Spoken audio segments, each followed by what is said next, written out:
So today is the first episode. We have the privilege to host two experienced speakers, two experienced practitioners, and also speakers actually. A big fan of timber application in buildings especially. We have a big vision for this Timber Talks series. We will start off with the two architects who will be a constant member of the panel in the series. And in the next episode, episode 2, which we will do in August, we will invite other stakeholders or other members in the industry to give their perspectives on the future of timber and challenges of the current practice in timber. But to start off the series, to set the tone of the series, we will have these two experienced practitioners. I'll give a brief introduction. The first speaker is Arkitek Azman Zainal, principal of Das Azman Architects Sdn. His specialty is in timber. Not only his practice or he design using timber as material and exploring on timber detail, but he's also conduct training and workshop as part of his practice. So that is quite unique about Azman Architect. Currently, she's also practicing as a sole proprietor under Arkitek Azman Zainal, established in 2008.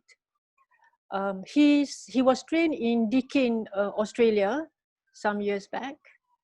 Okay, the second speaker is Architect Wooi Kuang. He's practicing under Wooi Architects as a principal from 1996.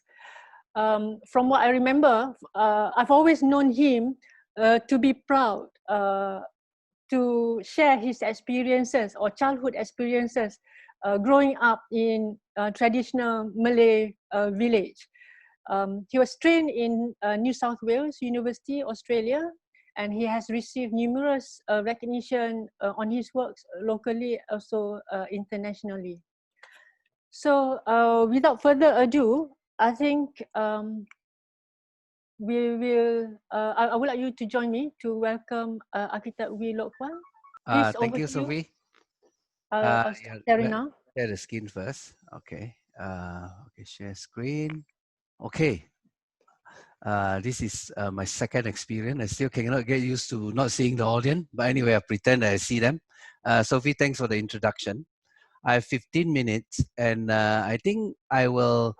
Of course, in 15 minutes, we can hardly touch on the subject of timber, but I'll do my best. But basically, if I can get the idea across to you, like your next step, if you wanted to use Malaysian timber, people that you can see, and then the second half of the talk is probably what I see as a future of timber. Not necessarily I like the direction now, but I will present it to you and let all of you decide.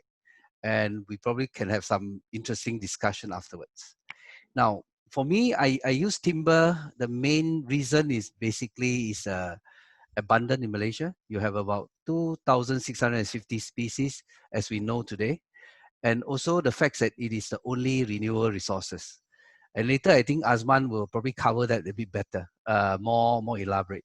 But we're focusing on if you want to use timber, immediately you have to think about subject of how do you actually specify timber? What are the things that's involved? It so happened about 20 odd years ago, I was representing PAM to revise a document called Specifying Timber in Construction. So I will refer a great deal to that, and also to maybe get you all to understand that it's timely now to actually revise it again. Now, I think things about timber, the first question you would ask is that probably timber specification. Like some depend on how senior you are in school, in architecture school. you will say, I will use wood. So wood is such a wide term, right? So what is it about, right? So if you are probably a bit senior, you know a little bit more. Even for practitioner, there will be a lot of, a bit of learning curve that you have to know. But in a nutshell, there are three aspects. One is architectural. The second is structural. The third is constructionability. Now I will be quickly discuss these few topics. The first, architectural, we are talking about finishes, how it look, what is the color and the grain. You know, some say, some like the, you know, like the wood with grain, and then where does the grain come from, you know? And the third one would be like the pattern. The pattern probably bookmarking and all that, a bit like how people use marble, but this is probably more towards interior design or interior architecture. But I would emphasize probably on the structural part. This is what getting a lot of practicing architect into a bit of a problem when they, you know, when they specify it, you know, like there's so many species. So the first topic is about species, what species to use. And then there's thousands of species, as I said earlier. Second is that the grade, I mean, there are two aspects to the grade.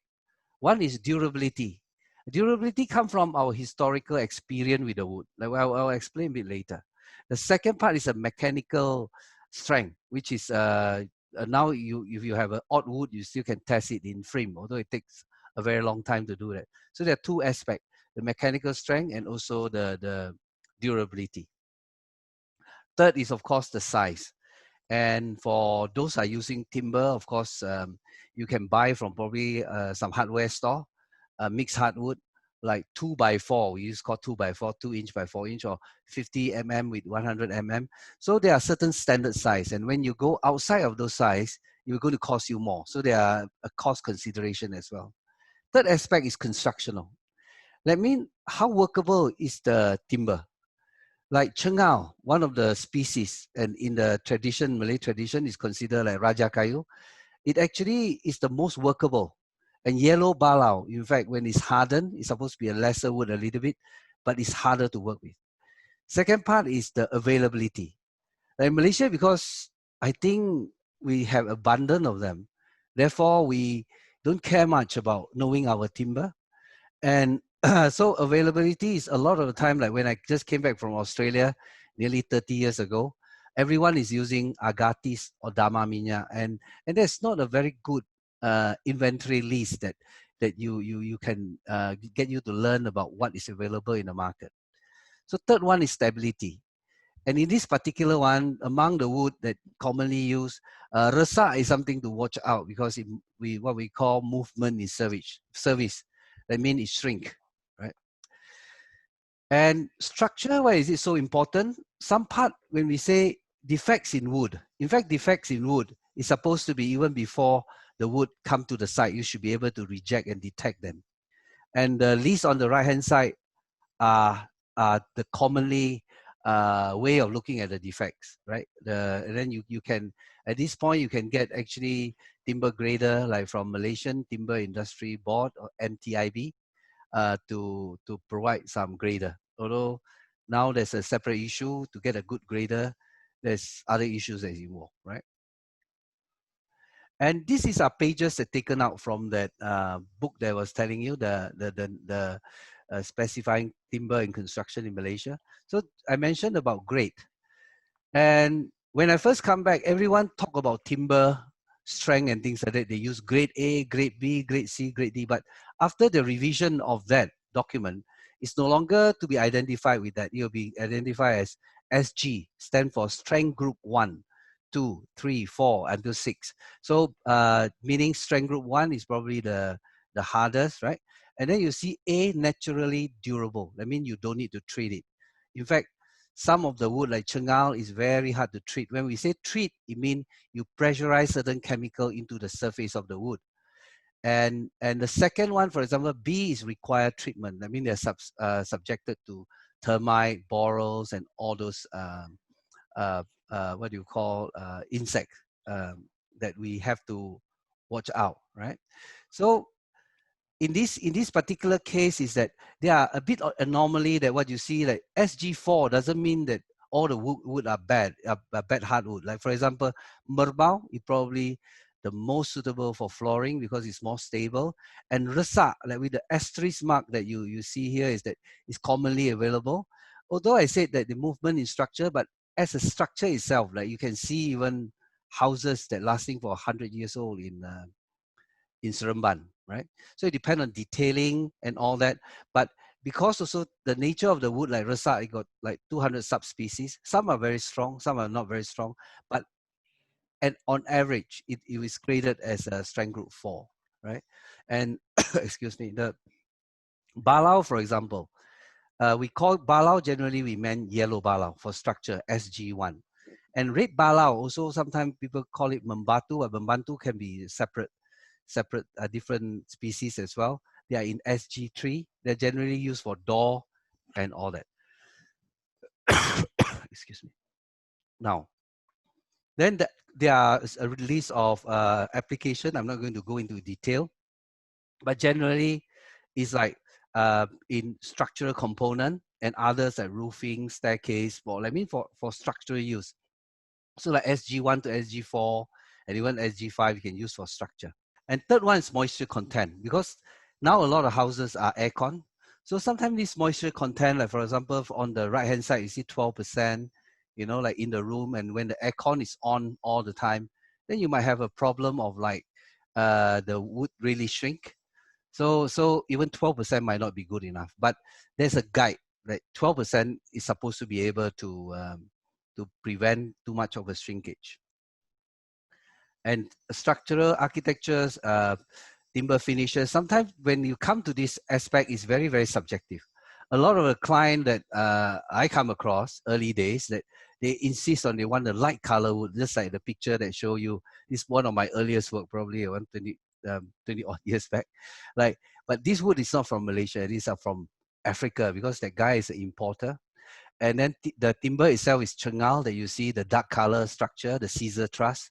But then these sort of things, that to have that expectation of the client, is very important to talk to the client, right, about what they expect. And then by and large, you see, like for example, you specific about the appearance, like low tree wood grain generally mean plywood, because they actually shave the wood in the, you know, they rotate the wood to get the ply. And then the bottom picture there, you can see that how they cut the wood, plain sawn, reef sawn, or quarter sawn, to end up with all different grain, right? And then if you are getting it for furniture, like designing a dining tabletop, which I do quite recently, then you probably want to go for quarter sawn or something that you can get a grain out there. But basically, there's one of the consideration. And I show you quickly is these two slides about, you know, just so that you can get a feel of the tropical hardwood. Is generally, you see the one before, yellow balau, chengal, and all those, they will eventually turn gray. Maybe less on yellow balau, but chengal will eventually turn gray. And merbau, yeah, maybe if you use it for flooring, it lasts a bit longer.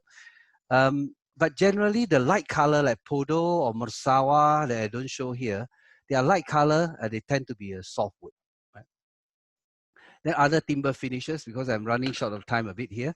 But timber finishes, the issue here is probably on the facts that, like for example, if you treat it with copper, chrome, arsenic, for example, right? Then it's actually, you know, arsenic is not very, you know, it's very hazardous to our health. Although copper and chrome are supposed to affix the arsenic to the what do you call, to the timber. And Malaysia have a controlling a problem with that as well, because you have, like, you know, olden day, you have this telegraph pole, or you see the timber railway timber that actually lasts a long time because they are treated properly. But the other thing about finishes is also how you coat it. And the biggest issue here is probably on the external finish, that they tend to peel off over time and all that. But I'm not going to go into it too detail. But basically, there are a lot of aspects that I think yet to be explored. Like in my own house, I would say only I come across for external finish is outdoor lacquered work the best. But it has its own problem. It takes a long time to cure. So there's timber finishes. And then now a lot of people are using laminated timber. I hated this personally because I find it's fake wood. But thinking that the inside are safe from termite, it is not. This is just a picture to prove it. Like you want a timber that is not a timber, right? And I think constructional thing is probably on workability, availability, dimension. And also I think this is the main thing. Like for example, sawing and in Sabah, there's a famous wood called belian. And that's not an easy wood to use, but you can see even I think last time is a Renaissance hotel or some houses that I went, they're lasting for over 20, 30 years without any problem because those wood are but it's very hard to work. I mean, like for example, the roof shingle, you have to soak it in the water to let it expand. And then you have to drill it. You cannot use paku, you cannot use nail to nail it, it will break. So workability and availability, like belian, you cannot use it in Malaysia, West Malaysia, except if you are the East Malaysian minister, right? So there are things like that. Now, this is just a quick glances through this picture. What I'm trying to show is that this is our way of using timber, which in my own, actually, I'm doing the same thing. It's still monolithic, meaning you use timber as one piece by piece, right? And it has its limitation, but what I'm trying to show here is I try to use wood in the smallest section possible. So I don't need to like have a problem of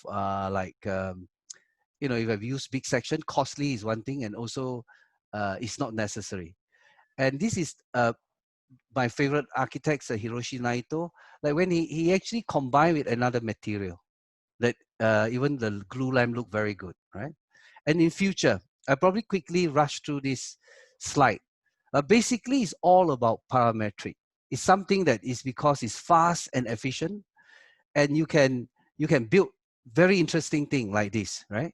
But I think the next slide you're going to see, this is going to be what it is. It's instead of human being, it'll be robotic or automation, right? And with the COVID-19, I can almost foresee that this is a definite future, which I am a bit sad because I think then architect probably you have to be more conversant with just not just architecture, like more of industrial designer.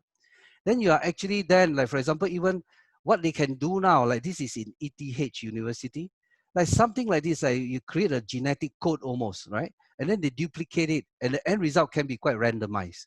So you can achieve a lot of things. The digital gap between your idea and the fruit production is closing up now. But the closing the gap is not by human craftsman, but it's by computer. And other more common now that in Malaysia, we still feel that it is, we feel that it's still, we still feel that, I just remind myself I'm running out of time, that the multi-story building. But this is, I will just quickly rush through this. So this is in Europe, right? And you think it's Europe? No. Cebu Airport last year win an award.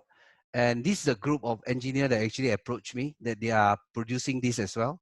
All these are glue laminated timber. I mean, they use a little bit of wood that they piece it together and make into a huge chunk, and they take care of all the fire requirement and all that. So it opened up a new dimension for what we can do, right? And then closer is probably Singapore. These are some picture that taken down before the lockdown. So they are, you know, it'd be very ironic for us as Malaysian architects if Singaporean is the one who's going to pioneer about timber, and then we are just sit by the wayside and then calling them kiasu. Maybe we supposed to be more kiasu now, you know. It is some challenge for you. But I'll end with this slide. But I find that the innovation, like things like that, has been gone for hundreds of years. But this is a bridge, like applying the village, if I'm not mistaken, in Bhutan over hundreds of years, and then they know how to work with the slowness of time and the growth of what do you call timber or wood or trees, and to you know have a living bridge basically. So I just want to confuse you with the last slide. So I will just end with that and hopefully provoke some discussion afterwards.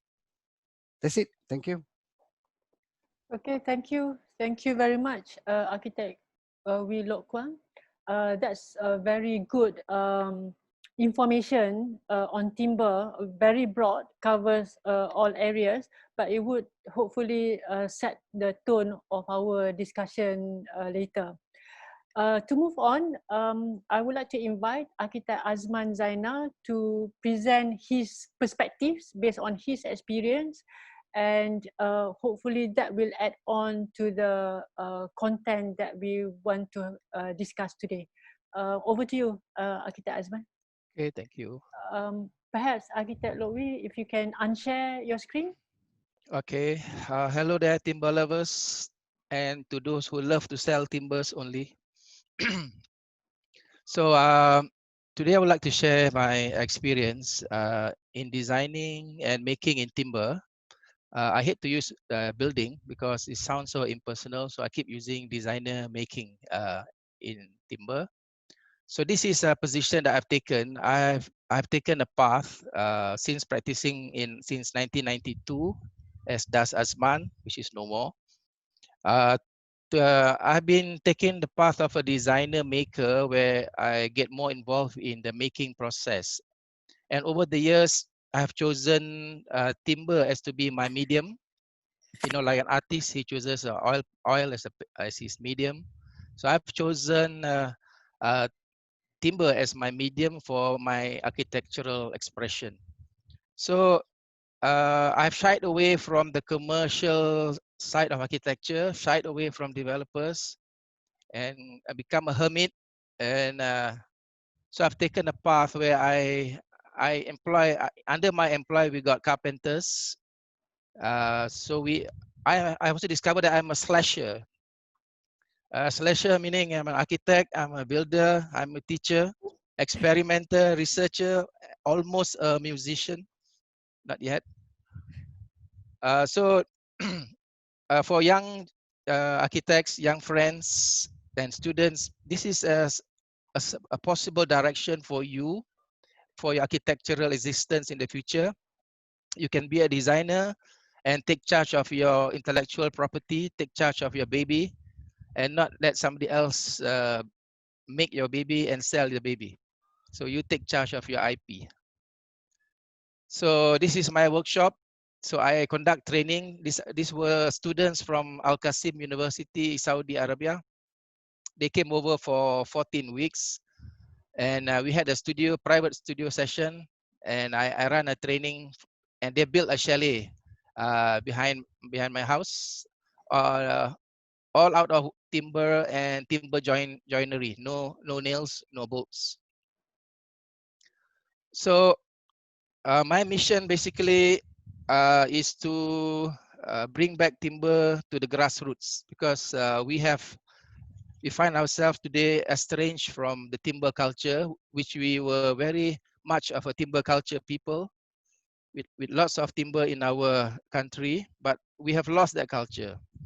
So my projects were mainly for the regular people, renovations, additions, small bungalows, so to liberate timber, liberate wood for the regular people. So I'm sure you, the audience today, are all keen to use timber. So I would like to share with you the problems that I face in trying to promote timber to my clients. And I have discovered that at the crux of the matter is that we're having a crisis of confidence on timber. So basically, the public are not confident on timber. The government, they are also not confident on timber. We can see this by somewhere. I was in JKR in the 80s, and they banned the use of timber trusses, mainly due to the delinquent suppliers for using inappropriate timber for the trusses. And also amongst professionals, I'm sure many of us are still doubtful. We still don't have enough confidence to use timber. If we only use it on the surface, we do not dare to use it as a structural element. So we still have concrete inside, but wood on the outside. Men on the inside, but look like women on the outside. So I think at the core of your mind, this evening, you're probably wondering, is it wrong to use wood? Am I inviting you to commit a sin? So I will I'll share with you some slides to say that it's okay to use wood. And then the other problem that you will be facing and which causes this confidence problem is the supply, the problems pertaining to supply. This is my sorest point. This is the biggest problem I face. And then lack of knowledge on timber. So we can see this lack of knowledge, especially amongst the professionals, architects and engineers alike. So we find that we are unable to convince our clients on the virtues of using timber. I will elaborate on that later. And especially a lot of people, when you mention to them to use timber, they will talk about durability and strength. So in order for you to be good at to produce good work, you must really be intimate with your material. You must really know your material. So you have chosen timber as your medium, then you must really know timber in and out. If you have chosen brick as your medium, then you really got to know your material. I think that's the secret to producing good design. And then the fifth issue is the cost and the financing. So a lot of people have the perception that using timber or building in timber will be very costly. Although I find that the protocol in using timber is less than when you are using other concrete, for example. In concrete, you got to take many steps to produce a concrete column, but in timber, probably 2 steps, then you get a column. But I haven't the data to prove that yet.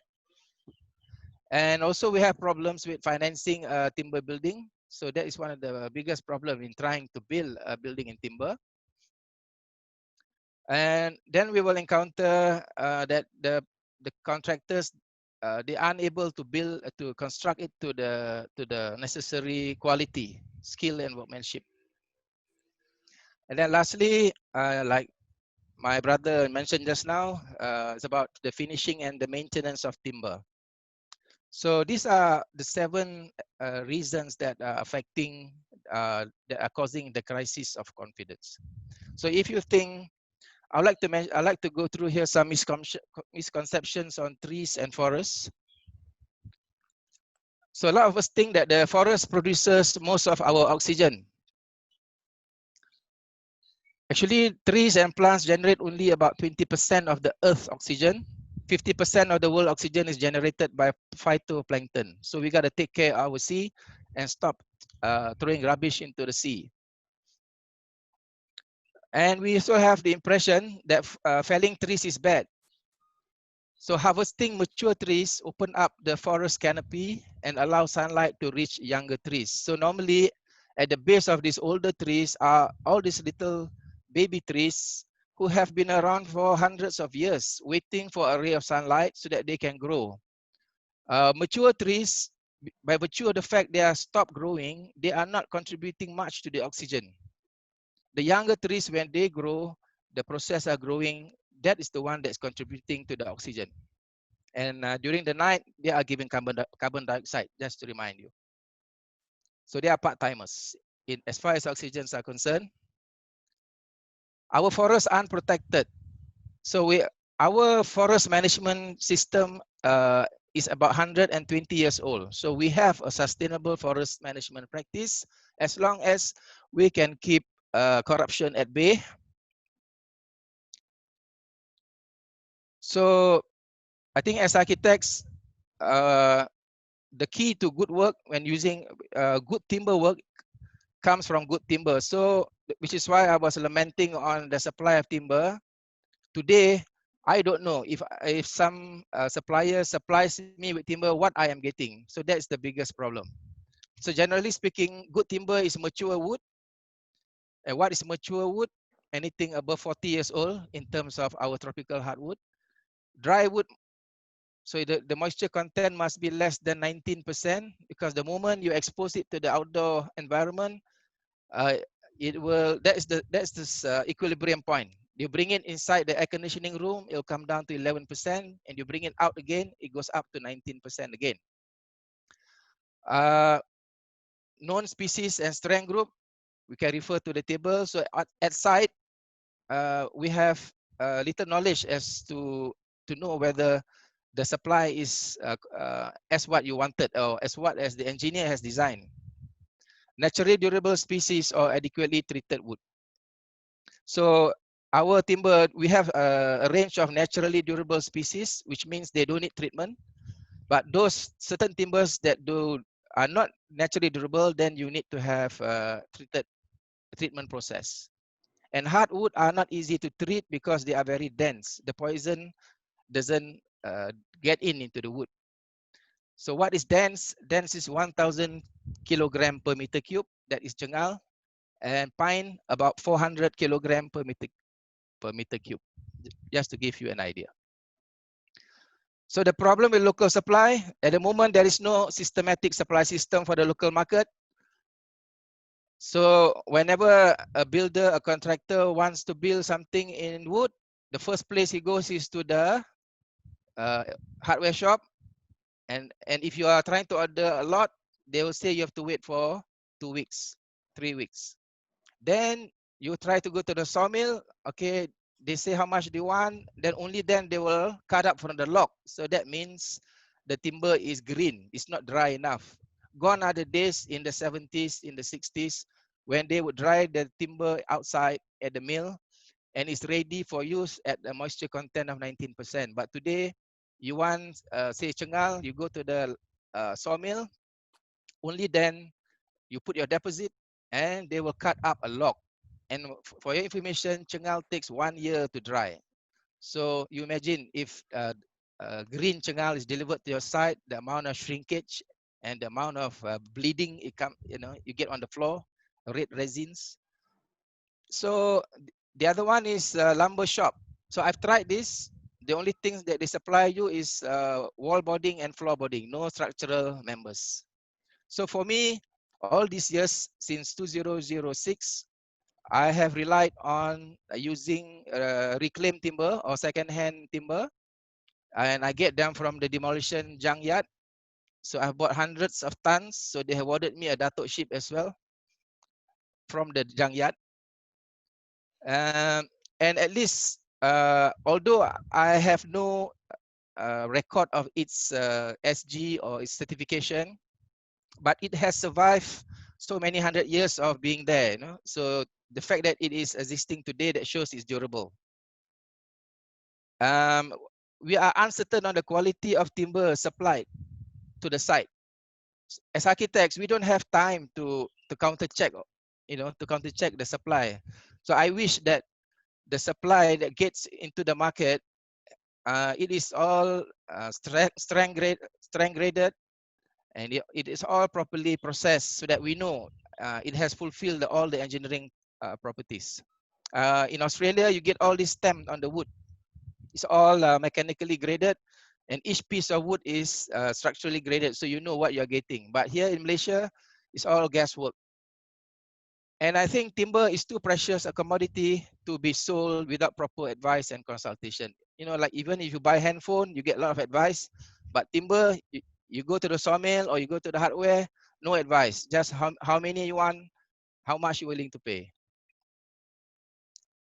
So these are beautiful to look at. I've been to this warehouse and they say it's for export only. We are encouraged to use certified timber. But generally, certified timber are 20 to 30% more expensive by virtue of the process that he has to go through. Lack of knowledge on wood. So I think as architects, we can easily learn this up, look this up. How many minutes I got, Sophie? Yeah, you're doing okay, but you should be finishing soon. Okay. 4 more minutes. Okay, yeah. When on the knowledge part of wood, I think as architects we can pursue that. But these are some of the common terms that you should be familiarizing with. What's the difference between hardwood and softwood, juvenile wood and mature wood, hardwood and sapwood, green wood and moisture green wood, dry wood, naturally durable, non-durable, rough sawn and dress, the various ways of cutting timber, cut throughs, reef sawn, fully coated, strength group, and certified timber. So I quickly go through it. This is the difference in hardwood and softwood. You can read this in the slides later on. This is the hardwood, sapwood, and that's the bulk. That's the pith. So you got to know this anatomy of a tree. So juvenile wood, the lower part of wood is a mature wood. The top part is the juvenile one. So in Malaysia, somehow we are getting only the juvenile wood, and the mature wood are being exported for better income. Okay. So this is how it looks like. So there is when you talk about green wood, is anything above 19%. This is in the JKR specifications. So for structural purposes, the moisture content must be 19%. I think my brother has also spoken on this, how the step-by-step guide to specifying timbers. The Malaysian Timber Council, they have produced a document on this. So you must specify it properly. Only then the contractor can go and purchase it properly. So we are now using the strength group 1, 2, 3, 4, 5, and 6, and 7. I was told structurally we can even go down to as far as SG6. That's how strong our timber is. In the olden days, group A, B, C, D. When we say a rough sawn, maybe this is your thing. So that means when you cut from the log, the first round, this is the finishing you get, because the blade that is used to cut this is very far apart, so you get a very rough sawn. Then if you surface dress it, you plane it, then you get a smoother surface. So this is a surface or dress timber. This is how you get log to lumber. If you are doing decking, you want to avoid this kind of cut because it will warp, it will cup. So you might, when you're doing flooring or decking, you should go for the diagonal or vertical one. So you should reef sawn or folly quartered. The cut through one will give a smile and you will be having problems with your client. Durability and strength. So we have our naturally durable species. So learn about it. For example, merbau, cengal, balau, rusak, they're all naturally durable species. So today, the confidence on timber rarely extends to structural applications and limited to wall paneling and skirting, flooring, and doors only. So nobody dares to use it as a structural element. So this is a 3-story timber structure with a 2-inch plywood on the top. So again, because if you want certified timber, it'll be very expensive, and this is one of the problems that is hindering clients. Yes, know your termites. This is the biggest enemy, but so far I find the baiting system is a practical approach to combating termites. But they will come every 7 years, so probably after 7 years, do another round of baiting. The biggest enemy for timber, although it's hardwood, a very good wood, is the lack of ventilation. So bacteria will eat away at your timber. And one of the ways I find to avoid this is by sprinkling salt on the floor.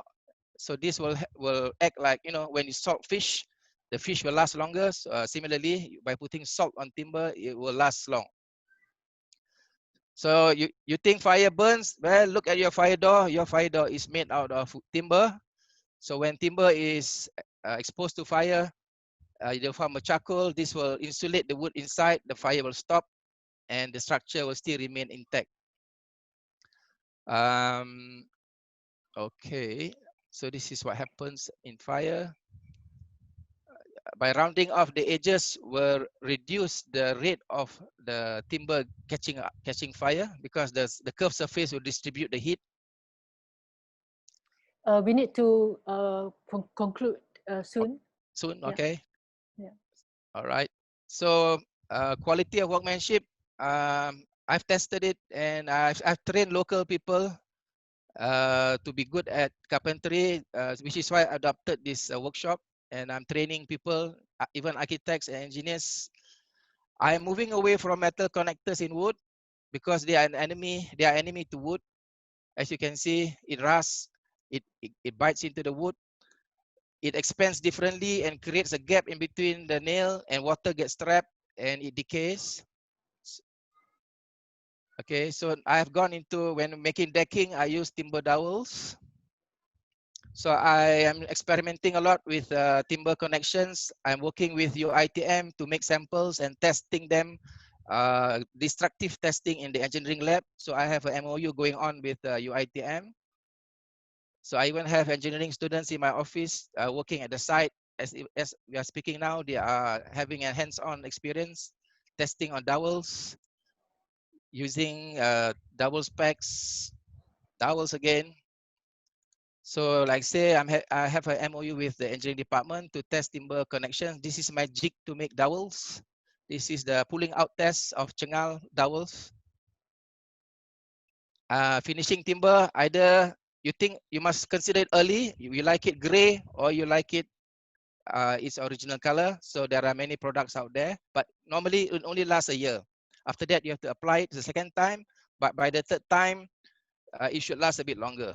So this is after like a second coat of application. Okay, thank you very much. Thank you very much. That's a lot of information there as well from a different angle, I would say. Okay. Before we look at the questions from the audience, from the Zoom audience, and also from FB, I have a few questions.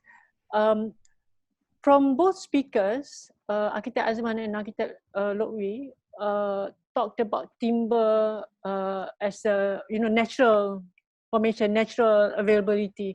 What do you think of engineered timber? You touched a bit on the glue lamp, but there are advanced technology looking at other engineered timber such as CLT, cross-laminated timber, and nail laminated timber. It's not available in Malaysia in the market. Do you think that Malaysia should go into that? Maybe Arkitek Wooi first. I don't actually frame already. They have there in CLT timber, cross lamination timber. I think definitely there's a lot of potential there. Except I think I have no problem with that. But I would say that when you say engineering wood, it just remind me of, like, ceiling panel. I think, but that's not wood, but they're using kanaf. That they are making into natural thing. But I tried to apply it once. We bought a lot and then we reject all because it already loses the integrity of the natural material. That's the problem I have. And like even wood plank now, a lot of people call it reconstituted wood as well. They have it on the what do you call the on the market, right? And also the other thing was even hevia, the rubber wood. They basically use it for wood plank, which I'm trying for one of the project. I need to have a look at it again. I'm not very comfortable because generally when you take out all the moisture from wood, it actually it becomes very brittle, right? But so far I haven't got a problem with that. But all this new technology, I think is worth looking at. I've no worry with that. I've no problem with that. How about Arkitek Azman? Have you used engineered timber in your experiment engineered timber? So I haven't started using it. I've been to many factories, visited many factories with MTC, and I observed that to support the industry, you need to have a strong base. That means the workers, the people, they must have this culture. So I am working on the other end to bring back the basics. Even our local people can put a regular solid timber building properly. So, and they have to have the right attitude when you're dealing with engineered timber. Definitely, engineered timber is the way to go. It is the thing that liberate timber. So normally timber can span comfortably 4 meters, but with glue lamp, you can go 180 meters. So that's the way to go, but we have to strengthen our roots, our base. At the moment, is very weak. Yeah.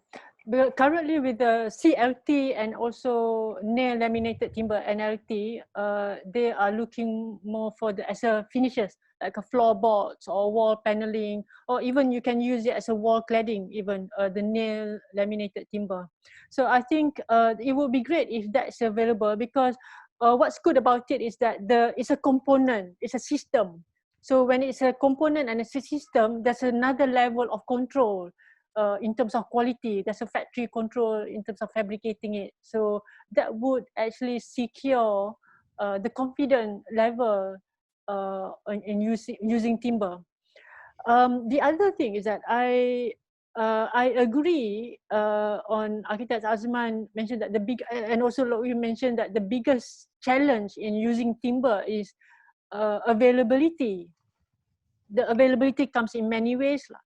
I think the biggest probably that is very difficult to overcome is the craftsmanship, because for even though we get a good quality supply of timber, but if you don't have skilled workers to know how to apply properly, we're asking for trouble. What do you think? Do you think that this trade will be sustained in the future?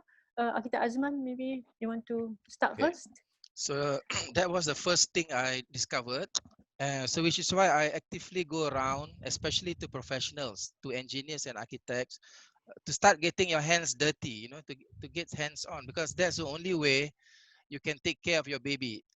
Because if you expect the foreign workers, they don't have the culture, they don't have the taste to come to that level.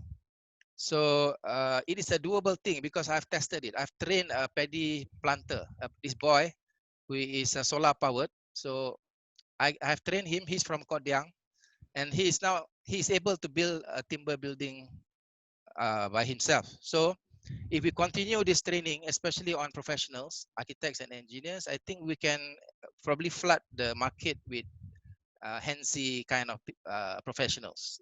Because as professional, we must stop smelling good and be on the side. So I take it that there is a need for the industry or for the country to actually create this training program on craftsmanship, which I don't think CIDB has. No, that's superficial. No, yeah. That's exactly. I think that's what the problem lies actually. I think what we are brothers already. We've seen UIA. Azman, I think what he has done was tremendous, I think, for the industry. I also like to look at it from another angle, like what you are saying, like for example, all the good wood, like export, because this is a big business, right? The export, like they call DRM, dark red Meranti to US, very popular, and all those things. But I think I find that actually, like just now I say, the document on specifying wood, I think definitely you have to extend to even CLT. But before we talk about CLT, maybe the first subject we should talk about glue lamp. For a very basic reason that actually glue lamp, the first masjid that's built is in frame, right? In 1976, right? And then with a bridge. And I think about a year plus ago, I go and visit there, they have to replace that bridge. But what I'm trying to say is that we are still going to do some basic thing. When you see the Cebu thing, I don't think it's that difficult. I saw the brochure that come from Austria and stuff like that. But I know there's a multi-level of issue involved, like fire and all that. It's actually overcoming fire. All those multi-high-rise building is nothing, nothing special. Like just now, I think Arkitek Azman showed that the char surface, right? Basically, Cebu Airport, they built like 2 meter and then 1.5 meter. They have a test for the structure. And then like per hour, 0.7 millimeter that go into it, the glue that act against fire and all those things. You can test it out to make sure that it's actually fireproof, fire safe, you know. So a lot of these things, yes, you need bomba to get involved. You'll be, and then last time the timber trusses was not allowed, and all these things is because I think there's no focus effort. To me, it should be architect-led. To actually really a group that actually specialize in this. And what I'm saying is that it's not for all the country. Even if Singapore wanted it, I don't think they have the resources because they don't have the natural resources. Malaysia has, right? Yeah. And then last time you remember like Janda Bite, Remember we are in a timber interest group, we visit there. They planted this pine tree. They want to make paper out of it, but because of resin. But they are quite a good architect. I think remember Patrick Ngan or something that did a Janda Bai thing. But basically, those are fast-growing tree. And that's what they are using. Like, for example, or the Cebu one is actually a very soft wood. Almost you want to throw away.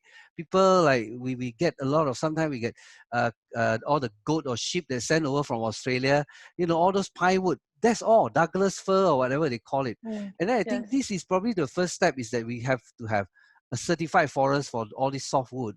And then we can sort of like cultivate it, you know? Yeah, that's in terms of supply. But in the first place, we need to have to build up a continuous or to sustain the craftsmanship, you know, the skilled workers. No point of having the supply if we don't have, you know, the backhand. I think that's a good point, but I want to add in there. I think what Arkitek Azman doing is great, because it's actually like more dovetail, more traditional, the jointing and things like that. Yes. But I would probably have a different view about combine with another material, like steel. Like for example, I noticed the Hiroshi Naito one. I look at how can it dovetail all this thing in nicely. The steel basically just hug the wood. Yeah, you have some pre-drill hole that they hold it together, but it's not like a nail that sort of like just punch into the wood, right?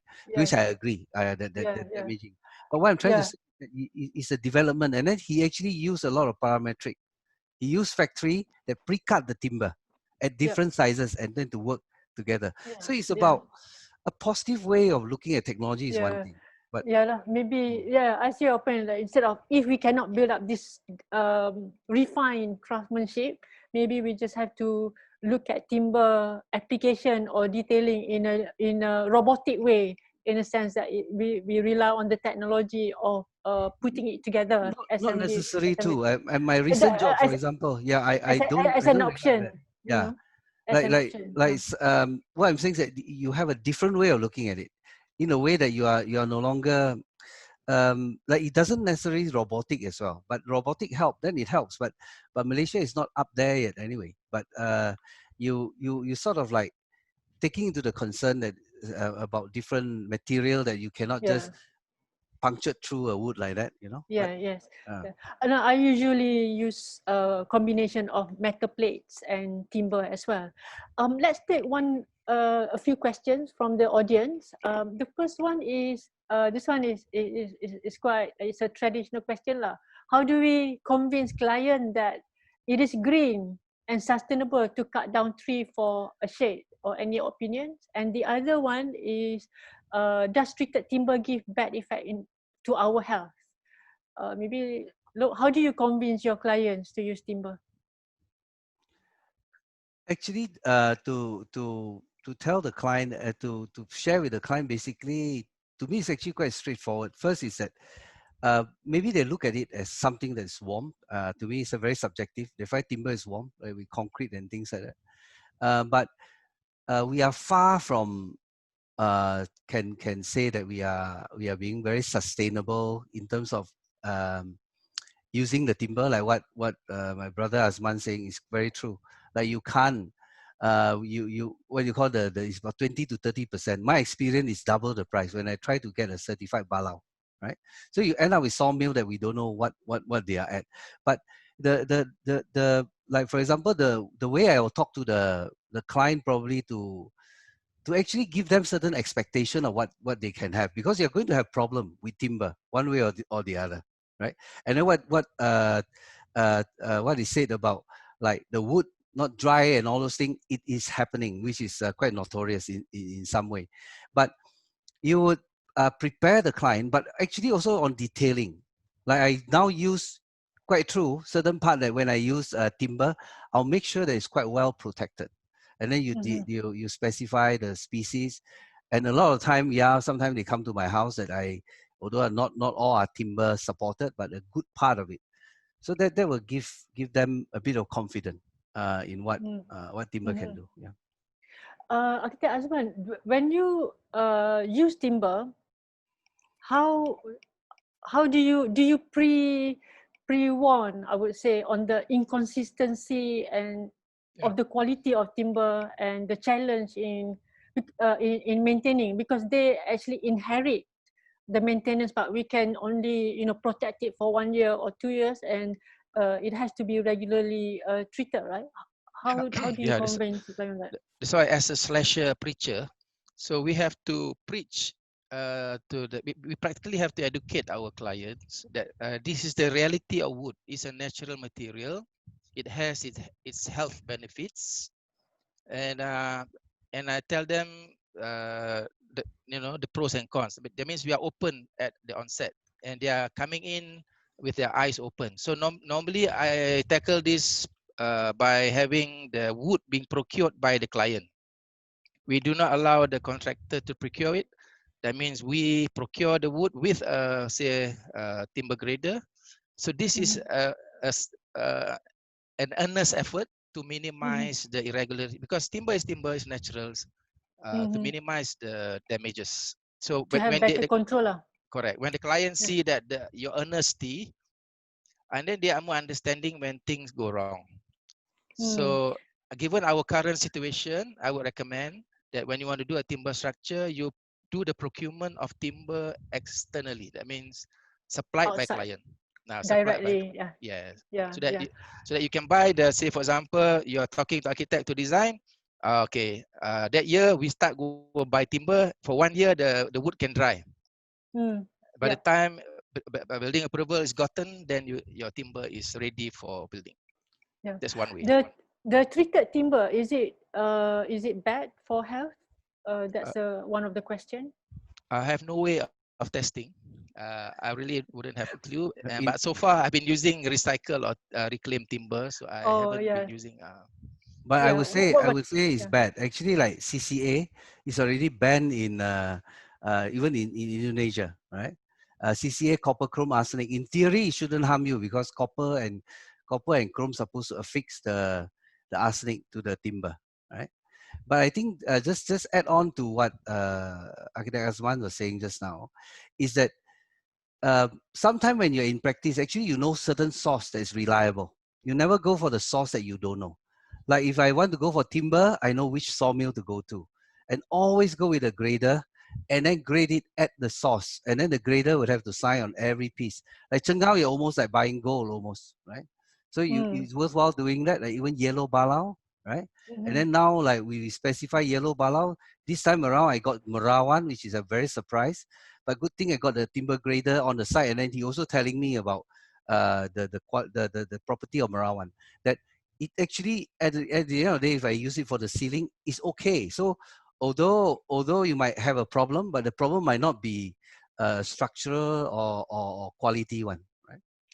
Do you have a regular contractor or laborers as well that you use consistently throughout your project? Contractor, not so much. The supplier, the supply source, for example, Chengao, but Chengao now is very, very expensive. Is that I'm very confident with Chengao, but I don't use it because it's too expensive. And then to be honest with you, I also not very sure about like the Malaysian Timber Certifying Council's the power to in picture. It is a good authority, but the problem is Malaysia political structure as well, because land issue is state, so MTCC is federal. So when it comes to land issue, they cannot override the local state government that you cannot do certain thing. So the source that when you get, like for example, logging and things like that, is mainly state issue. The MTCC no power to override that. I spoke to the former DG1, that is the certain thing that they have to work out. I think the how it will work. Right? Yeah, the timber grader that you use, are they actually paid by the client separately, or is it part You of the definitely have architect's to fee? pay by the client. You have to be paid by the client, not by the contractor, that's for sure. Or we can pay for it, but it's just that I cost it in from day one. And then I dictate the sawmiller as well. So actually I have some good sawmiller friend. Like there are certain sawmiller, it's just like, you just don't go, right? They're telling you one thing, they're selling you another. So, and then that is an issue. There's another question here. Has the technology of pressure impregnated timber reached our shore? Many years ago, it is sourced from Australia. Do you know about this? That's why I think it's good to invite Dr. Claren, right? Dr. Claren probably will give you a more updated information. But my knowledge is that, you see, the impregnated or what do you call, treated timber is a bit misleading. Like even kiln dry, KD, like certain hardwood, you just, with a big section, you just don't kiln dry it, it will crack, right? So and then the other thing was that certain hardwood like yellow balau and chengao is very hard to pressure treat. The chemical hardly even penetrate to the, I think, 0.1 or 0.5 mm of the surface, right? So those are naturally durable. And then like there are other fantastic wood. As I said, we don't know. Like in Sabah, I understand the Malagangai type of wood, they have a natural extractive to repel insects, right? And then so a lot of these things that to me is very interesting. But we, as an architect, we are probably want to be more practical to deal with what we have. Okay. Let's look at another question. Okay, there are a few questions on the disparity between local timber, Malaysian timber available locally and Malaysian timber being exported. Because of the disparity in quality, we have lost confidence in the usage of timber locally.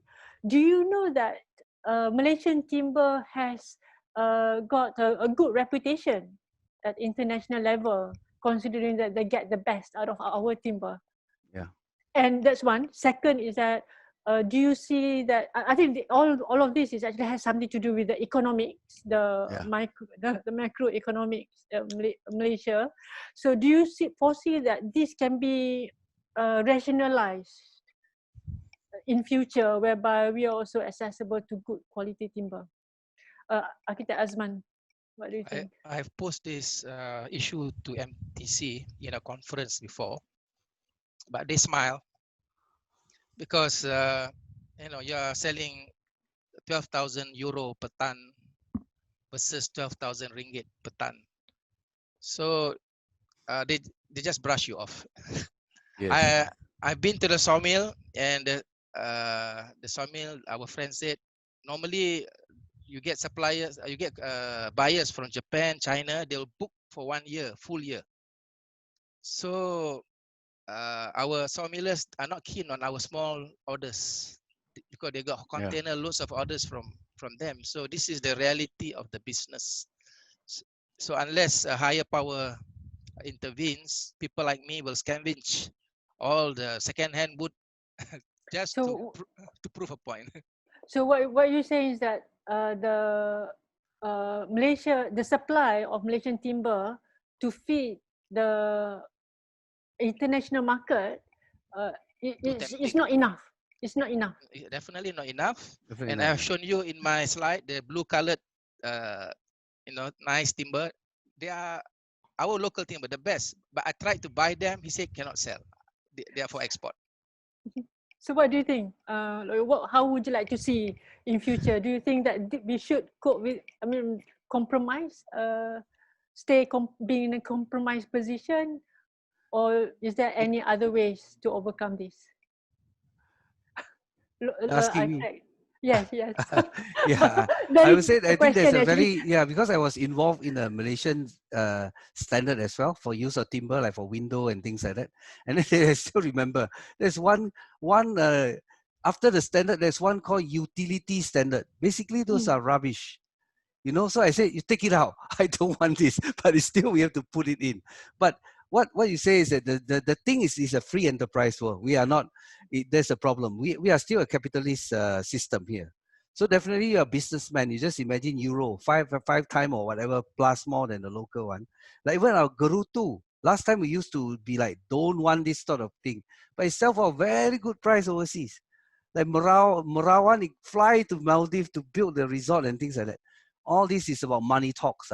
So at the end of the day, from my point of view, is that's why I'm saying like okay, but good thing is Malaysia, you cannot export Chengao and Belian. I don't know, secretly they export that, I don't know, right? But having said that, then you see, I think Azman smiling there already. I said by right they cannot, right, in theory, right? But that's why I said we probably two things. I think one thing is that we have to more extensive research into a lesser wood, right? And just now it's not so much that I like metal with timber or whatever, but metal and timber I find that is a very short way of preventing the breaking the route for the termite to attack. You put it on the roof ceiling because the termite they cannot see sunlight, you know. So it become a very convenient way. Like in Australia last time we used to have end cap after the brick piers before you put timber to break the route for the termite to climb, right? So it become a very practical way of using timber that way. So that we can also afford what it means that we can use nyato, which I started to use for the last 7 years. So far, touch wood, no problem on the ceiling. But I break the route by having metal separation, right?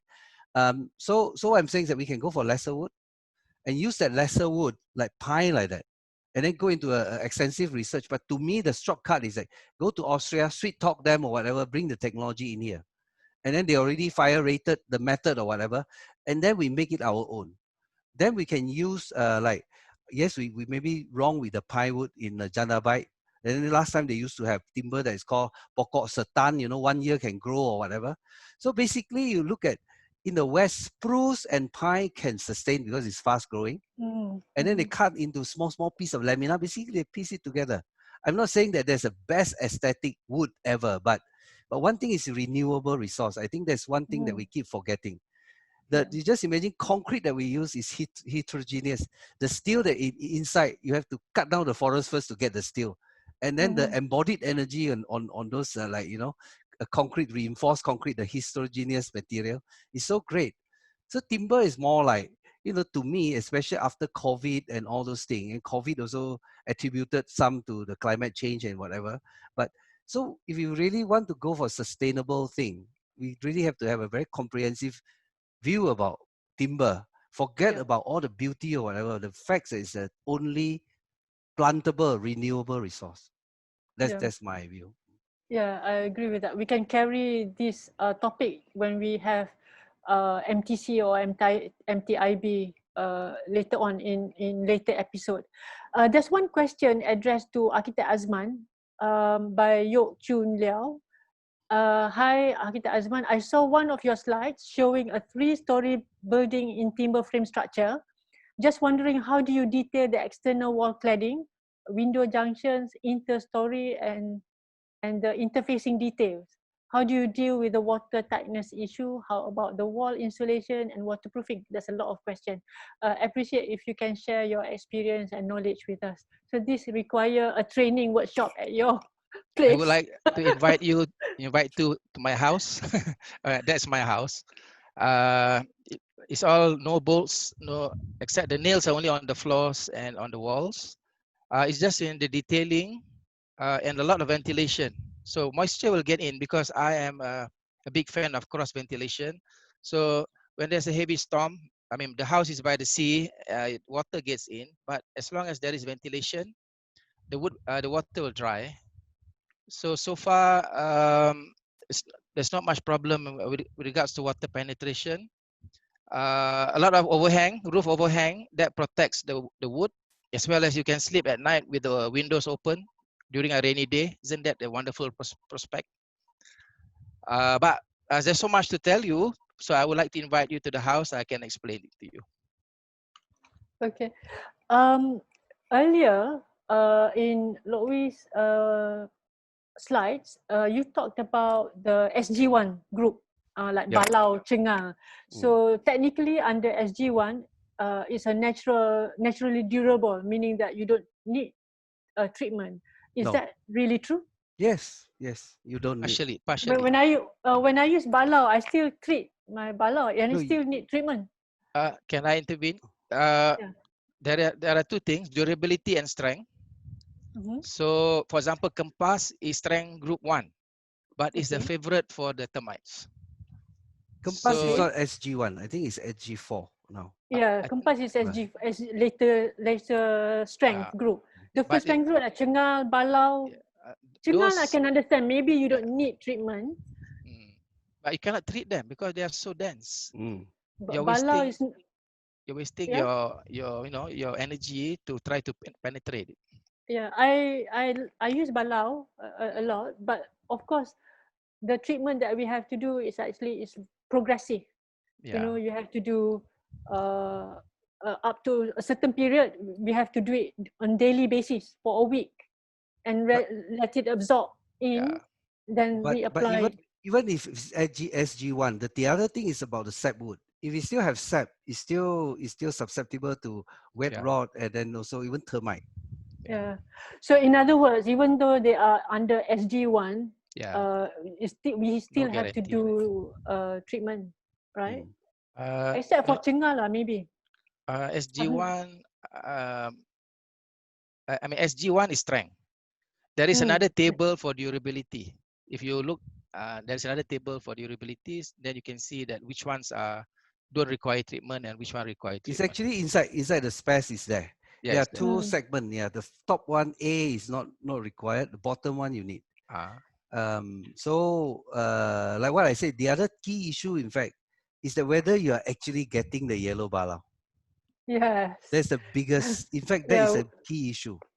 Yeah, but You know. how reliable is a timber grader? When they say that That's they are another timber good grader, question. I think we should get a MTIB regular people. is Yeah, is it a regulated it is. profession? MTIB trained timber grader, right? Is it regulated, meaning that there's a certain qualification and registration? Yes, they Uh, are. I think they are registered with MTIB. But okay. my experience is that I have to use only a selected one that I know because I try others. Like one time we were trying to specify kekatong, but the end result was quite scary actually. So this is something that I find, like what you said, you bring out a very important point. It's just that you are really regulate, and then you grade them as well, like how much experience or whatever. I don't know Yeah. how to do it, but Yeah. there's you need to be more regulated. Yeah. The guy, yeah. In our earlier online series, we talked about self-regulation, the potential of professionals adopting self-regulation. One of the conditions proposed by the speaker was that in order to achieve this, for us to adopt this confidently, other industries has to be properly regulated in their own field. Meaning that if there's a timber, then there's somebody who actually proper certified timber, and this person has to be regulated, has some sort of responsibility and liability as well, so that at least the architects or the professionals as a submitting person, our liability is limited to our skills and knowledge, right? Yeah, I think So that's fair. I think because you see, like for example, the one that I know that can really tell timber apart is actually one or two person that I know, right? But if you are regulated, I mean they are tested people. Like for example, defect in timber is always. Recently, I told you one of my friend asking me in court, like the house built for 8 years, second buyer claim that the timber is defective. So how do you define that? That's why the specification, the basis of specification, like the first part of my things that I was talking about, right? Like for example, you have to tell the client, like for example, a lot of the time is the hip pocket nerve, the money that they're willing to spend. Like for example, if I want to have 100% good chengao, you can specify common grade. Basically, you don't know how much sap within the common grade chengao. I can call it standard grade. Standard grade is about 50%. 50% will be sap with sap. Or I can call it select grade. Select grade is about 75%, 25% sap. Or you can select or better grade sap free. The price between the top and the third one is about double. So these sort of things you have to relay to the client, like they know also, but you also brief them how you overcome those possible things. But it's crazy. I never use select or better grade sap free. You practically, you can afford it, but it's just not not worth it. The way the two of you talked about all these levels of identifying timber is almost like probably in future we have an auction house for timber, where you can put a price. The best bidder will get the best Actually, it's not even fictional, because if you go to, you know, Papua New Guinea last time, you want to get ebony, they sell by how many kilo? It's so, you know, it's so priced, you know, it's no longer, yeah. So it's a bit, I was told by my neighbor, because I'm using timber in my house in Shah Alam, the property value of that street went up. Oh, really? Yeah. There's a question here from Mustafa Kamal. Probably we are not in position to respond to this. Timber is the best material against COVID-19. How can we promote this as an industry and also best practice? What's your opinion? I'm not quite sure whether timber is the best material against COVID. From what I understand, COVID remained on timber for 2 weeks, 14 days, because it's a living organism, material. It's like fabric. Timber stays longer. COVID stays longer in timber than on fabric. So if your house is full of timber, if you have somebody infected by COVID, more than 14 days, you cannot. You have to stay out of the house for 14 days. So the question here, the real question is, how can we promote this as an industry and also promote best practice? But I'm not sure about the premise is right, that it actually prevent COVID, right? Yeah. Or it's better for COVID. I think it's very, very dicey without the data to support. It's not evidence-based, what I'm trying to say. But what is evidence-based? For example, I like Arkitek Azman's, where is he now, you know? Like my house in some way, free airflow throughout the house. Singapore, I think, recently opened a school. They are fully aircon, used to be fully aircon. Lee Kuan Yew used to praise aircon as a savior, you know, for climate, right? And now they have to like sort of just have to open everything. And then timber become a light thermal mass. It release heat. And then it's easily, you can design in such a way, typical, you know, precedent Malay house, you know, like you airflow right through. That you can say that is, not say anti-COVID. The fact that air move right through, not a compartmentalized space. Is it true that to use timber, you cannot apply timber whereby you use air conditioning intermittently, meaning that the range of temperature is huge, between possibly 20 degree to 38 degrees Celsius. The timber cannot cope with a wide range of temperature. Would you say that? That's what I have experienced with. If I was involved in the Flor de la Mar ship in Malacca, and it's built of 100% Chengal. But the problem came in when they decided to air condition the museum 24 hours a day. So what happened was, between the hot air during the afternoon and the very, very cool air conditioned air on the inside, there is a thin layer of condensation happening on the inside. And this went about unnoticed for many years. And finally, the whole ship rotted from inside. So the key word here is ventilation. So as long as the wall can breathe, it's okay. Because the wood cannot tolerate sustained moisture, for too long. Then the bacteria will come in, they start eating away at the wood. So it is not recommended in a way. You can use aircon, but make sure you air the house from time to time. Insulation is bad for our climate. It acts like a thermos flask. So I don't put insulation in my house. Like in the house, I do not use insulation. I use plywood as my acoustic and my insulation. 25 millimeter inch plywood. It's like a backing lah. Yeah, it's also a sheer plane to hold the roof. At the same time, I don't get the noise from the rain, as well as the heat. So it's so far, like yesterday I had guests. We didn't on the fan. We relied totally on the cross ventilation up to 5 o'clock in the evening. Okay. There's another question from Mustafa, which is, I think, quite good. We need to teach timber construction in university. like Yes. they do in New Zealand. So do you know any university specializing in timber construction in Malaysia? None. Look, you are mute. Louis? Yeah. So that's why I proposed to UKM, and in fact, I went to Taylor as well when I was the external examiner. I'm saying the same thing. You see, we are like, you just imagine like we are like a group of Inuit, you know, or Eskimo. Last time we call it, right? We have eyes all over, and then we don't know how to differentiate our eyes. You cannot build igloo, right? And in Malaysia, we have timber. It's likened to like having the eyes, you know, and then we don't see the distinction because before different species, right?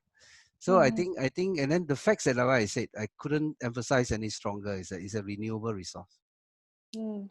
In fact, in many universities, the curriculum for in engineering schools, they do not do timber at all. This is the problem. When we try to promote timber, there's no university that have the class unit for timber engineering. Only now, UITM is looking into it and they're incorporating it in their curriculum for the engineers. That's totally reflected in practice as well.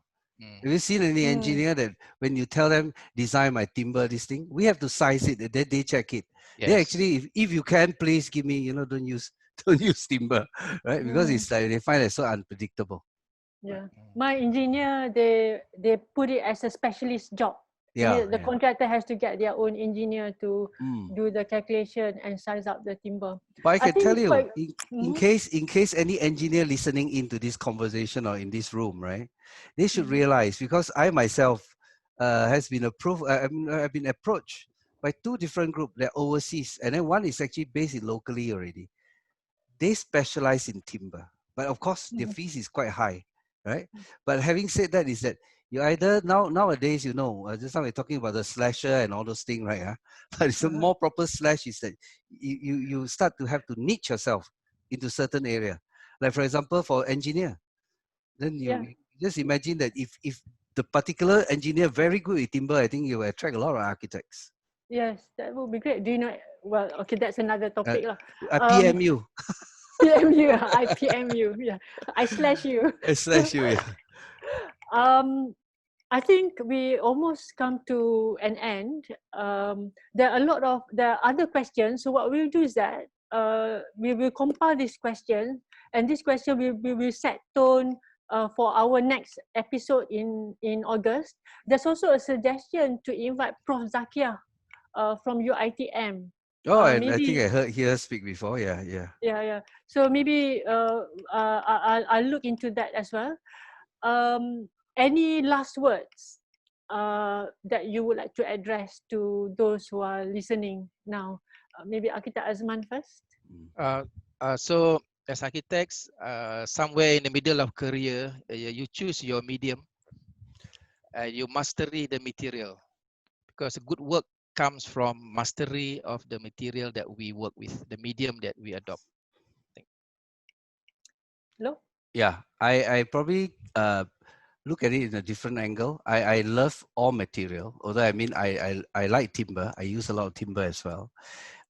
Is that I would say being a Malaysian architect, not knowing timber is actually quite unacceptable in my view. And then for university not to teach, especially not just architects, I think for engineer and even industrial designer. I'll give you a very simple example. Forget about architecture for the time being. All those, like for example, you look at, I wouldn't say the filter company, they will use rengas because of just for the aesthetic of it. Like they are beginning to understand.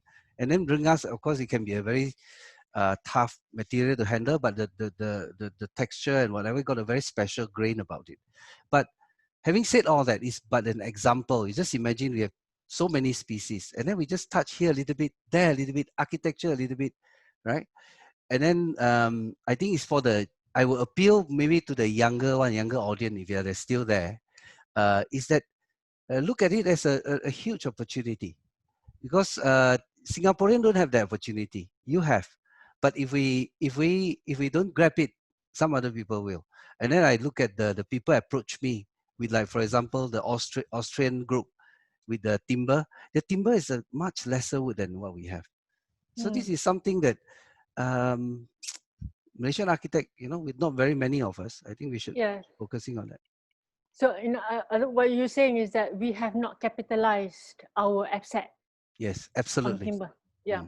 So this is what the online series is for, on the on Timber Talk series. So the objective here is not so much to whine about the problems and challenges. No. But it's about gathering information, and we will, once we gather this information, we bring it to another stakeholders or members in the industry and see their perspective on our views, and hopefully we can come up with a strong, it will open up avenues, example, promoting the course or the module on timber to the universities, opening up Arkitek Azman workshop as a independent module whereby university can tap from, you know, those kind of things. And in our last online series with President, PEM President, PEM is proposing to the government to offer some sort of incentives for members to upskill themselves in whatever areas they can. So maybe we can, you know, form certain workshops or training and knowledge on timber to upskill ourselves. So this is the vision on online series. And one of the ultimate goal for the online series is also to propose to the government, especially Matrade, to promote expertise, our expertise in timber, not only as, you know, professional architects as a company and all that, but the individual experiences and expertise on the use of timber. So I think I agree with the panel that a lot of potential. Timber is our asset. At the moment, we underutilize timber and we're not capitalizing the economy on timber. So that's my last words. Long last words.